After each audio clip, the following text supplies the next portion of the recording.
Hello भाई, तो कैसे हैं आप सभी। आई होप कि अच्छा फील कर रहे होंगे। मैं एक बार फिर से आप सभी का अपने परिवार में स्वागत करता हूं। और जो हमारी मैथ की सीरीज चल रही है उसमें हम लोग आज मैथ का एक और टॉपिक देखने वाले हैं जिसका नाम है सिंपल इंट्रेंस।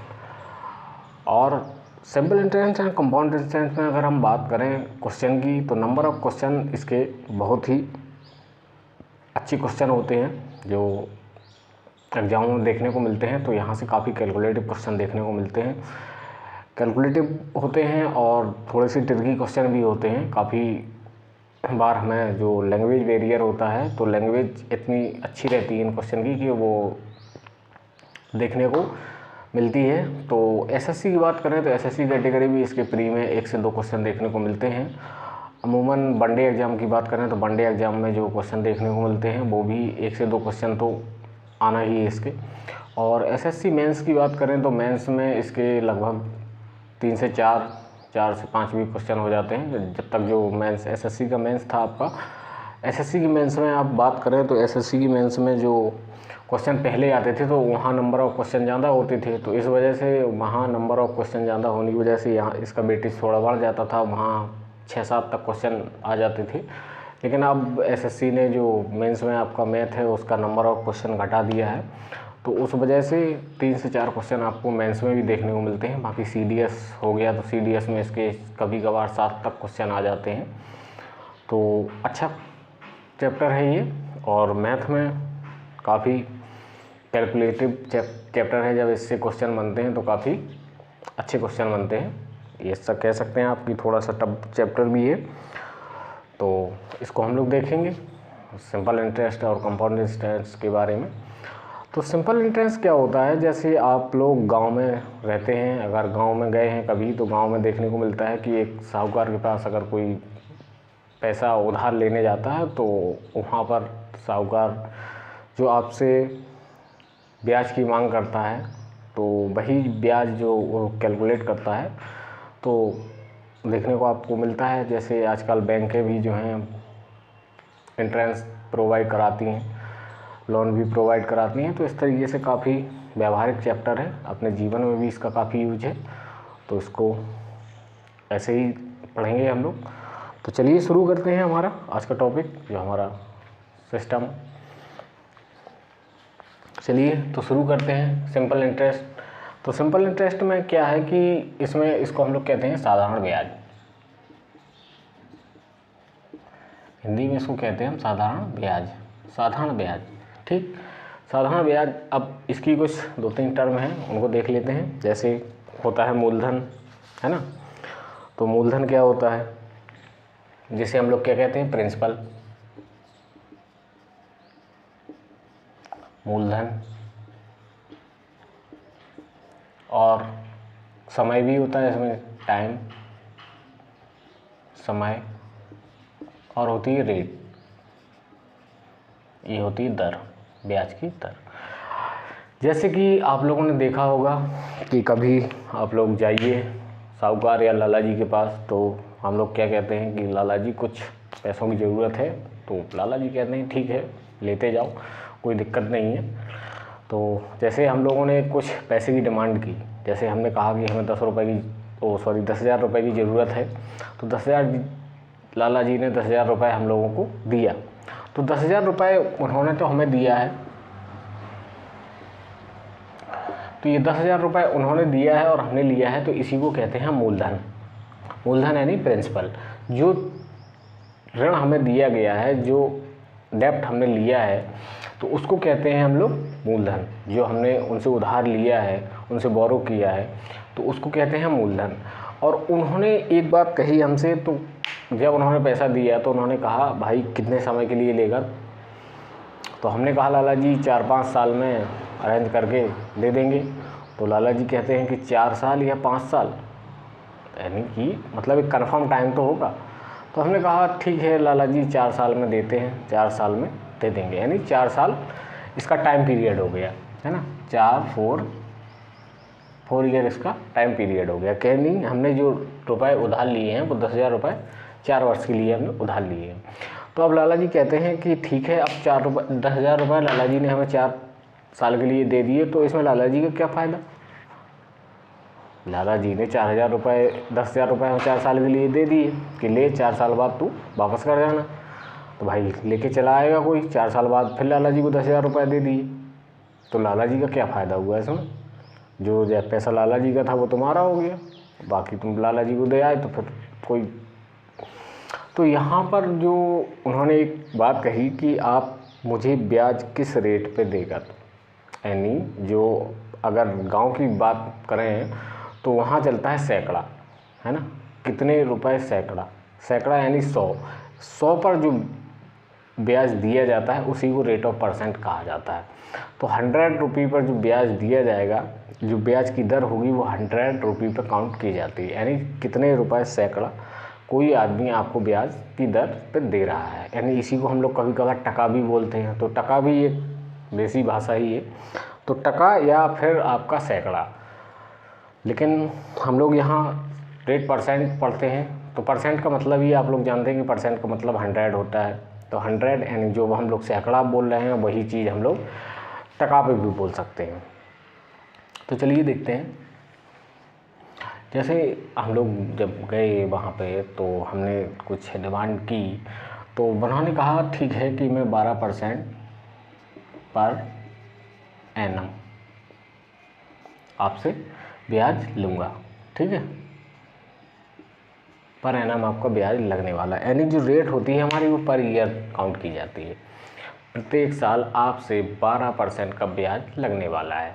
तो इस तरीके से ये जो टर्म हमने लिखी हैं कि प्रिंसिपल क्या होता है, समय क्या होता है और दर क्या होती है ना, तो आप लोग इस तरीके से आप काउंट करते हैं कि 4 साल का ब्याज हमने 12% पे लिया।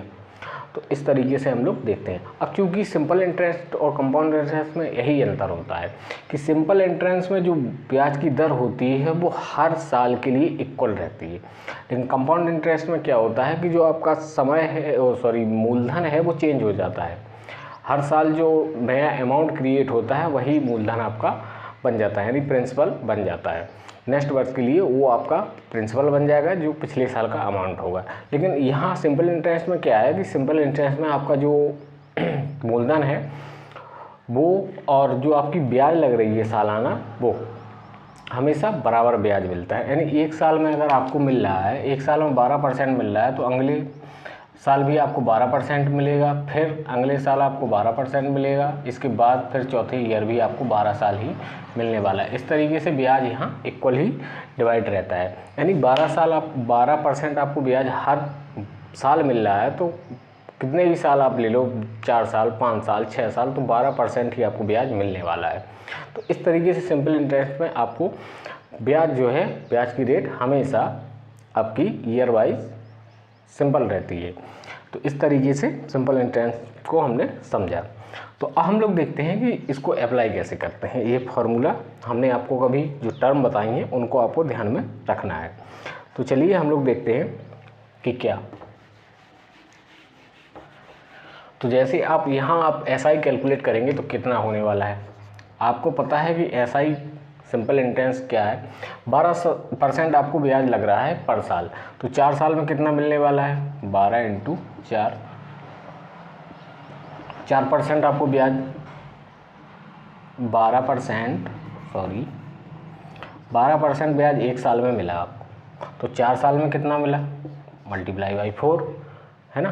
तो 12 × 4 = 48, 48% आपको ब्याज मिलने वाला है 4 साल में, ठीक, 48% आपको ब्याज मिलने वाला है। यहाँ अगर आप छोड़ दें तो आप जाने कि अगर मैंने मूलधन आपका 100 रुपये लिया था, 100 रुपये आपने उधार लिए, तो आपने 100 रुपये उधार लेने के बाद आपको जो अमाउंट पे करना है, तो आप पता है कि आपको 12% का ब्याज आपको पर साल देना है, पर एनम 12% का ब्याज लगना है। तो इस पे आपको एक साल में 12% रुपये ब्याज मिलेगा, तो 12 रुपये ही तो ब्याज मिला। 100 रुपये पे जो भी ब्याज मिलता है सीधा परसेंट, आपको अगर 100 रुपये पे 4 रुपये का ब्याज मिला तो आपका अमाउंट कितना हो जाएगा, 104। कैसे, एक तो अमाउंट बराबर क्या होता है, अमाउंट बराबर होता है सिंपल इंटरेस्ट प्लस मूलधन, है ना। तो अमाउंट आपको क्या मिलेगा, आपको ब्याज मिला 4 रुपये, ठीक। और आपका अमाउंट कितना था, अमाउंट था आपका 100 रुपये, तो 4 + 100 आपका कितना हो गया 104। तो इतना आपको अमाउंट मिला। तो आपको पता है कि 100 रुपये पे जो ब्याज मिलता है वही तो हमारी रेट परसेंट होती है। तो 100 रुपये पे आपको कितना ब्याज मिला, 100 से 104 कितना है 4 जाता, तो 4 रुपये ब्याज मिला, यानी 100 पे जितना भी ब्याज मिलेगा आपको वो रेट ऑफ परसेंट होगी, ठीक। तो इस तरीके से आपको ये देखना है कि 100 रुपये पे आपको कितना ब्याज मिला, 4% का ब्याज मिला। तो इसी तरीके से सीधा 100 पे कैलकुलेट आप कर सकते हैं। बाकी अभी हम लोग जैसे इसको देखते हैं, आपने यहाँ देखा कि 48% आपको ब्याज 4 साल में मिलना, तो आप 10,000 का 48% निकालेंगे तो कितना आएगा 48%, परसेंट हटेगा अपॉन में 100 आ जाएगा, तो 2 जीरो से 2 जीरो कैंसिल आउट हो जाएंगे, 4,800 यानी 4800 रुपये आपको ब्याज मिलने वाला है। ये आपका सिंपल इंटरेस्ट आ गया। अब आपसे अमाउंट की बात की जाए तो अमाउंट आपको पता है कि अमाउंट बराबर होता है SI प्लस मूलधन। तो SI प्लस मूलधन, SI आपको दिया गया 48 और ये आपका प्रिंसिपल है 10,000। इस तरीके से आप इसको कर देंगे तो ये आपका आ जाएगा 14800, है ना। तो इस तरीके से आपका 14,800 रुपये आपको कुल अमाउंट मिलेगा, जिसमें लाला जी ने आपको 10,000 रुपये उधार दिए थे। 10,000 रुपये देने के बाद उन्होंने 4 साल के लिए आपको उधार दिए, टाइम ड्यूरेशन 4 साल थी। इसके बाद आपको 12% की उन्होंने रेट पे आपको उधार दिया। तो 4 साल में आपको ब्याज कितना मिलना था 12% का 4 ईयर के लिए आपको कुल ब्याज मिलना है 48%। तो हमने सीधा 48% निकाला। 48% निकालने के बाद हमारा 48,000 आया और ये 4800 आया। और यहाँ से हम लोगों ने, हमें पता है कि SI हमें मिला है 4800 रुपये, प्लस ये आपका कितना है मूलधन आपको 10,000 रुपये है, तो दोनों को मिला के अमाउंट हमारा हो जाता है। तो इस तरीके से थोड़ा सा ओवरव्यू देखा हम लोगों ने। अब देखते हैं हम लोग ये इसके जो फॉर्मूले हैं वो कैसे आते हैं। तो चलिए देखते हैं।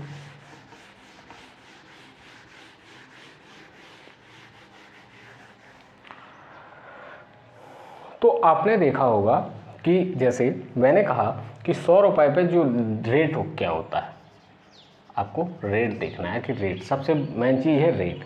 तो रेट क्या होती है, रेट हमारी होती है कि जो एक साल में जो मूलधन पर हमें जो ब्याज मिलता है वही हमारी रेट परसेंट होती है ना। तो जो भी एक साल में 100 रुपये पर जो ब्याज जितना हमें मिलता है, 100 रुपये पर जितना भी ब्याज जो हमें मिलेगा वो हमारी रेट परसेंट कहलाती है। तो जैसे कि हमने कहा आपसे कि 100 रुपये पे आपको एक साल में कितना ब्याज मिल रहा है, जैसे हमारा ये मूलधन है और हमारी ये रेट है। जैसे हमने कहा आपसे 100 रुपये पर 1 ईयर में आपको कितना ब्याज मिलेगा, तो 1 ईयर में जो भी हमें ब्याज मिलेगा वही तो हमारी रेट परसेंट होगी। मैंने माना कि आपको 8 रुपये ब्याज मिला, ठीक, 8 रुपये ब्याज मिला आपको 100 ईयर में। तो एक साल में कितना 1 रुपये पे कितना ब्याज मिला एक साल में, एक साल का 1 रुपये पे ब्याज हो जाएगा आपका R/100, है ना। अब मैंने कहा कि एक साल में 1 रुपये पे एक साल में R/100 रुपये आपको ब्याज मिला। तो P रुपये पे आप इस तरीके से P रुपये पे निकाल सकते हैं कि P रुपये पे एक साल में कितना ब्याज मिलेगा हमें, P × R/100 इतना ब्याज मिलेगा। अब मैंने कहा कि यहाँ एक साल के लिए ब्याज मिल रहा है, क्योंकि हमें निकालना है T समय के लिए। तो P रुपये पर T टाइम में कितना ब्याज मिलेगा, P × R × T/100। तो ये आपका क्या आ गया SI, जो फॉर्मूला आज तक हम लोग लर्न करते आए हैं वो फॉर्मूला यहाँ से आता है ना। तो इस तरीके से आपको मिला कि T टाइम में जो आपका SI प्रिंसिपल पर R% की दर से T टाइम में कितना ब्याज मिलेगा, तो वो इस फॉर्मूले से आप लोग ड्राइव करते हैं। लेकिन हमें इस फॉर्मूले का यूज़ नहीं करना, ठीक। हम लोग सीधा R% जो हमारी रेट ऑफ परसेंट है उसको हम लोग 100 पे कैलकुलेट करेंगे, क्योंकि हमें पता है कि जो भी हमारा SI मिलने वाला है वो हमारी रेट ऑफ परसेंट 100 पर डिपेंड करेगी। यानी 100 रुपये पर जो भी ब्याज हमें मिलने वाला है वही हमारी रेट ऑफ परसेंट कहलाने वाली है। तो इस तरीके से हम लोग देखते हैं। तो चलिए देखते हैं क्या है, एक एग्जाम्पल से समझते हैं इसको। एक एग्जाम्पल लेते हैं हम लोग कि हमारा एग्जाम्पल है कि मैंने माना है कि आपका जो है मूलधन और ये अमाउंट है ना। तो मूलधन मैंने मान लिया कि आपको 30,000 रुपये दिए गए, 30,000 रुपये हैं, ठीक, 3,000 रुपये हैं। जो 3,000 रुपये कुछ टाइम बाद आपके कितने 2 साल में कितने हो जाते हैं 3 और ये 3,336 रुपये हो जाते हैं, है ना। तो इस तरीके से मैंने देखा कि ये जो आपकी टाइम ड्यूरेशन है वो 2 साल में 3,336 रुपये हो जाती है ना। तो आप लोग इसको कैसे कैलकुलेट करेंगे? तो जैसे कि मैंने कहा था कि 100 रुपये पर आपको 116 रुपये ब्याज मिला 1 साल में, 1 ईयर में। तो आपको कितना ब्याज मिला? क्योंकि हमें पता है कि 100 रुपये पर जो भी ब्याज मिलने वाला है 1 साल में वही हमारी रेट ऑफ परसेंट है। तो हमें यहाँ कितना ब्याज मिला? 16 रुपये ब्याज मिला। तो 16 हमारी 1 साल में 100 रुपये पर 16 ब्याज मिला तो हमारी रेट ऑफ परसेंट हो जाएगी 16%। तो इस तरीके से हम लोगों ने ये किया, लेकिन हमें यहाँ दिया गया है 2 वर्ष का, है ना। तो 2 वर्ष का दिया गया है। चलिए तो इसको देखते हैं। जैसे मैंने कहा आपको ब्याज मिला कितना, ब्याज आपको मिला कितना, तो ब्याज आपको मिला 336, है ना, 336 इतना रुपये हमें ब्याज मिला। कितने साल में मिला? लेकिन ये मिला हमें 2 ईयर में। क्योंकि हम जो रेट ऑफ परसेंट कैलकुलेट करते हैं वो पर ईयर पे कैलकुलेट करते हैं, तो हमें 2 साल में इतना मिला। तो अभी मैंने बताया कि SI जो है हर साल एक फिक्स वैल्यू रहता है। अगर पहली साल आपको 100 रुपये ब्याज मिला है तो अगली साल भी आपको 100 रुपये ब्याज मिलने वाला है। तो इसी तरीके से जो SI है वो प्रत्येक साल एक निश्चित वैल्यू रहती है और वो वैल्यू बराबर रहती है। तो यहाँ पर आपको 2 से डिवाइड करेंगे तो कितना आ जाएगा? 2 × 2 और ये 1 बचेगा, तो ये 2 × 6 12 और ये 2 × 8 16, 168 आपका ये आया। तो इस तरीके से आपको कितना ब्याज मिला? 1 साल में इतना ब्याज मिला। तो आपको इतना ब्याज मिला, कितने पे मिला? ये 300 पे मिला और 3000 पे मिला इंटू 100। तो इसको आप लोग कैलकुलेट करेंगे तो ये कितना आएगा? तो आप लोग कैलकुलेट करेंगे तो ये समथिंग आएगा 3 × 5 = 15 और ये 1 × 6 = 18। तो इस तरीके से ये 5.6% आपका आ जाएगा। तो इस तरीके से आप लोग कर सकते हैं इसको 100 मानकर आपने सीधा लगाया कि आपको कितना ब्याज मिला, इतना ब्याज मिला, कितने ईयर में मिला, इतने ईयर में। चूँकि आपको पता है कि जो ब्याज कैलकुलेट किया जाता है वो पर ईयर कैलकुलेट किया जाता है। रेट ऑफ परसेंट जो होती है आपकी पर ईयर होती है।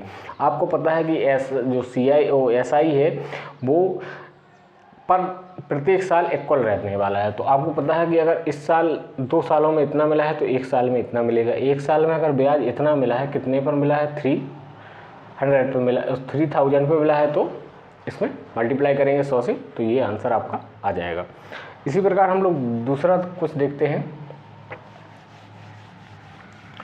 नेक्स्ट क्वेश्चन हम लोग देखते हैं इसमें कि क्या है हमारा। तो जैसे अभी मैंने बताया कि आपको 100 पे कैलकुलेट करना है। अब मैंने आपसे कहा कि अगर कोई वैल्यू इजी है तो उसको हम लोग 100 मान के कर लेते हैं, है ना। अगर कोई वैल्यू टफ है, जैसे आपको कोई फ्रैक्शन दे जाए 18.1/3, है ना, ये परसेंट आ गई आपकी। तो आपको पता है कि यहाँ वैल्यू जो मैंने दी थी वो काफ़ी इजी वैल्यू थी तो उसको हमने 100 मान के किया। अगर आपकी वैल्यू यहाँ टफ है, रेट ऑफ परसेंट आपकी टफ है, तो यहाँ आप फिर फ्रैक्शन से करेंगे। फ्रैक्शन से कैसे करेंगे? तो हम लोग जैसे 18:1/3% दिया गया है तो इसको हम फ्रैक्शन में क्या लिख सकते हैं? तो इसको फ्रैक्शन में लिख सकते हैं हम, इसको क्या लिख सकते हैं? ये 10 हो जाएगा प्लस 8:1/3%, ठीक ना। तो इस तरीके से आपको 8:1/3% आपका होता है कितना? ये होता है आपका 1/12, तो ये आपका हो जाएगा 11/16, है ना। तो इसी तरीके से ये कितना हो जाएगा? 11/16। तो इसकी ये फ्रैक्शन वैल्यू हो जाएगी, है ना। तो तो इस तरीके से आप फ्रैक्शन से कर सकते हैं। जैसे कि हम लोग इसका एक टेबल बनाते हैं, तो टेबल के ज़रिए देखते हैं कि किस तरीके से ये होने वाला है। तो देखते हैं क्या है। ये आपका प्रिंसिपल है, ये आपकी रेट ऑफ परसेंट है ना, और यहाँ आपका हो जाएगा SI, ठीक, और यहाँ आपका हो जाएगा क्या, अमाउंट। अमाउंट बराबर क्या होता है, SI plus P, simple interest plus P। तो इस तरीके से हम लोग देखते हैं। और यहाँ आपका कुछ, यहाँ समय ले लेते हैं T, और यहाँ ये आपका ले लेते हैं SI, amount SI plus principal. तो इस तरीके से देखते हैं कि कैसे आप लोग इसको डायरेक्ट करेंगे। डायरेक्ट करने का मतलब ये है कि जैसे आपको दिया गया है,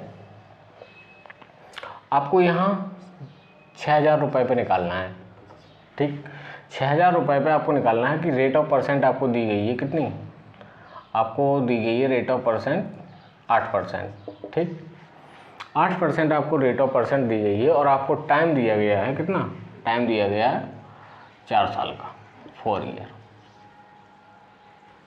ठीक है, 4 ईयर का आपको टाइम दिया गया है। तो आप डायरेक्ट कर सकते हैं, ऐसे आपको नहीं करना है कि आपको जैसे SI निकालना है तो आप ये फॉर्मूला लगाओ, principal into time into R upon 100, तो 2 से 2 जीरो कट जाएंगी, और ये हो जाएगा आपका कितना,